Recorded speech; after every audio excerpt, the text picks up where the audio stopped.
وقت گزرتا گیا، وقت گزرتا گیا، لوگ آتے رہے، دین متین کا پرچار کرتے رہے، دین متین کی تشریحات لوگوں کے سامنے رکھتے رہے، لیکن اس سفر المظفر شریف کے مہینے کی 25 تاریخ کو امام اہل سنت مجدد دین و ملت امام احمد رضا خان قادری محدث بریلی، آپ کا عرس پاک ہے، تو جب اعلی حضرت علیم الرحمہ آپ کے دور میں غلط تشریحات کی گئیں تو امام اہل سنت علیہ الرحمہ نے اس کا جو اصل چہرہ تھا وہ سامنے کر دیا ہے، جو اصل چہرہ تھا وہ سامنے کر دیا ہے۔ مطلب کیا؟ مطلب یہ کہ چور رات کے اندھیرے کے اندر چوری کر رہا تھا، رات کے اندھیرے کے اندر چور کیا کر رہا تھا؟ چوری کر رہا تھا۔ اب وہ چوری کرنے والا چور جو تھا، اب اس کے سر پر دستار بھی تھی، بدن پر جبہ بھی تھا، دیکھنے والا کہتا تھا کہ بھئی یہ تو رہبر ہے، یہ تو رہنما ہے۔ وہ رہبر اور رہنمائی کرتا ہوا رات کے اندھیرے میں، اندھیرے سے مراد کیا تھا؟ اندھیرے سے مراد یہ کہ اس نے لباس یہ پہنا ہوا تھا، اس لباس کے اندر وہ چوریاں کر رہا تھا، اندھیرا چھایا ہوا تھا ہر طرف۔ امام اہل سنت جب تشریف لائے، امام اہل سنت نے کیا کیا؟ آپ نے اور کچھ نہیں کیا، اس رات کے اندھیرے کے اندر آپ نے وہاں سے بلب جلا کر لائٹ آن کی اور لوگوں کو دکھا دیا، دیکھ لو چوری کر رہا ہے۔ رات کے اندھیرے میں آپ نے لائٹ آن کر کے سب کو دکھا دیا کہ یہ کیا کر رہا ہے؟ یہ چوری کر رہا ہے۔ ان کی چوری عیاں کرنے والے کا نام احمد رضا ہے۔ اب مجھے یہ بتائیں، جس کی چوری ظاہر کی ہو احمد رضا نے، بتاؤ ساری زندگی وہ احمد رضا کو کیا کہے گا؟ وہ گالیاں ہی دے گا، وہ برا ہی کہے گا، وہ اس کو پتہ نہیں کیا کیا کہتا رہے گا۔ وہ فرماتے ہیں نہیں، میں نے کچھ نہیں کیا، میں نے صرف یہ کیا کہ تیری چوری کے وقت میں، رات کے اندھیرے کے وقت میں تو نے اندھیرے کے اندر لوگوں کو گمراہ کرنے کی کوشش کی تھی، میں نے اپنے محبوب علیہ الصلوۃ والسلام کے صدقے سے یہ دیا روشن کر کے ہر کسی کو دکھا دیا۔ کیسے؟ کہ احمد رضا کا کام تھا فقط دیا روشن کرنا۔ جب میں نے دیا روشن کیا ہے، دیا روشن کرنے کے بعد میں نے نہیں کچھ بھی کہا۔ یہ میرے سامنے کتاب حسان الحرمین شریف ہے، میں اس کی طرف نہیں جاتا، ایک طویل بحث چھڑ جائے گی، ایک طویل موضوع ہو جائے گا، میرے پاس وقت کی قلت کی وجہ سے فقط نام دکھا رہا ہوں۔ امام احمد رضا نے یہ بلب روشن کیا ہے، یہ بلب روشن کرنے کے بعد احمد رضا فقط ہند میں نہیں رہا، فقط برِ صغیر میں نہیں رہا، احمد رضا حرمین پہنچا۔ کدھر جی؟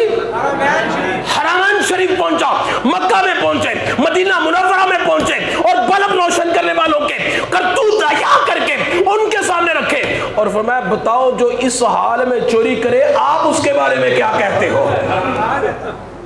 اس کے بارے میں لوگ کہتے ہیں اعلیٰ حضرت بڑے سخت ہیں، لوگ کہتے ہیں اعلیٰ حضرت بڑے سخت ہیں، بڑے شدت پسند ہیں، بڑے۔ یہ سختی اور شدت پسندی سے ایک واقعہ سناؤں، 7 منٹ ہیں ابھی۔ سید دیدار علی شاہ نام سنا ہے؟ سید دیدار علی شاہ صاحب رحمت اللہ تعالی علیہ، آپ کے بیٹے ہیں سید ابو البرکات۔ یہ داتا صاحب کے سائڈ پہ سے پہلے جو ہے، اگر مال کی طرف سائن ہے تو داتا صاحب علیہ رحمت کی سے پہلے جامعہ حزب الاحناف ہے، اس کے یہ بانی ہے سید ابو البرکات، جو کسی وقت مرکز اہل سنت رہا کرتا تھا۔ سید دیدار علی شاہ صاحب رحمت اللہ تعالی علیہ محدث کبیر تھے۔ سید نعیم الدین مراد آبادی ان کے یہ دوست تھے، سید نعیم الدین مراد آبادی کے ان کے دوست تھے، تو ان سے اکثر ملتے جلتے تھے، ملاقات کے لیے آ جایا کرتے تھے شارٹلی۔ ایک مرتبہ جب ان کے پاس آئے سید نعیم الدین مراد آبادی کے پاس، جنہوں نے کنز الایمان شریف کی تشریح لکھی ہے، تفسیر لکھی ہے، ان کے پاس آئے اور کہنے لگے کہ آؤ میں آپ کو بریلی کے تاجدار احمد رضا کے پاس نہ لے چلوں۔ بولیے، آؤ آپ کو بریلی کے تاجدار احمد رضا کے پاس نہ لے چلوں۔ سید دیدار علی شاہ صاحب نے ایک جملہ بولا، توجہ کیجئے گا، انہوں نے ایک جملہ بولا، یار چھوڑو احمد رضا کے پاس کیا جانا ہے، وہ ذات کا پٹھان ہے اور طبیعت کا بڑا سخت ہے. ذات کا پٹھان ہے اور طبیعت کا بڑا سخت ہے.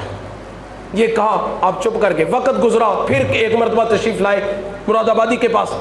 یہ اپنا بستر وغیرہ بکس وغیرہ تیار کر رہے تھے. پوچھا کدھر جا رہے ہو؟ میں بریلی جا رہا ہوں.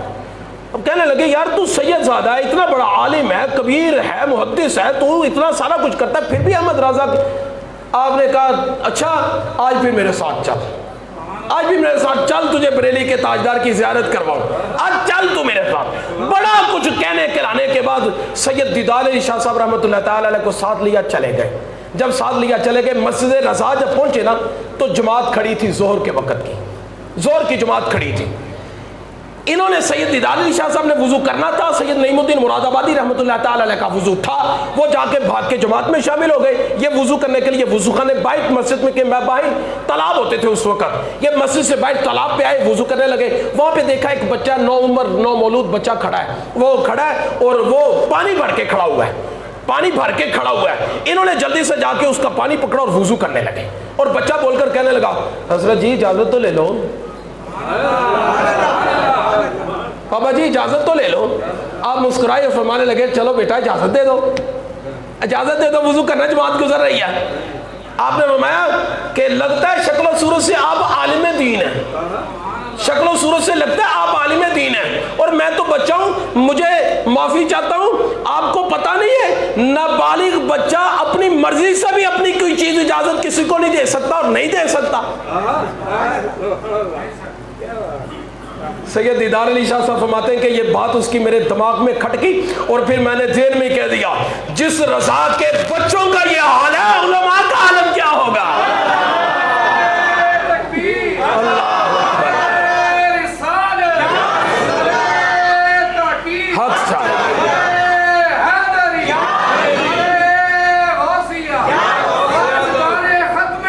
زندہ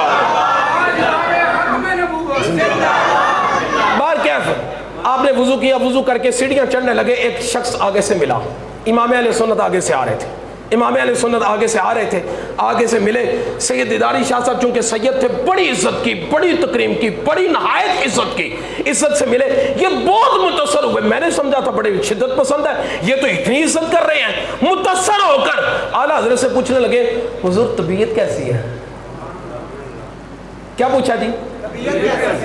انہوں نے جملہ پہلے بولا ہوا تھا ایک ذات کے اور طبیعت کے.